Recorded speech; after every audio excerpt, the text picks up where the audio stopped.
四毛，我要去那边打火工赚点外快，你在这边等我一会儿，给你留点吃的，饿了你就自己吃吧。我走了，乖一点啊。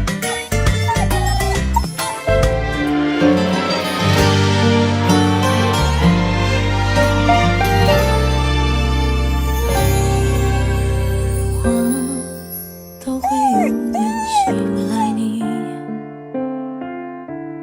无论你。老板，好了，哥，这是你的工钱。谢谢老板。四毛，我回来了，你看我挣了多少？走，我带你去吃好吃的。四毛，这是怎么回事？哎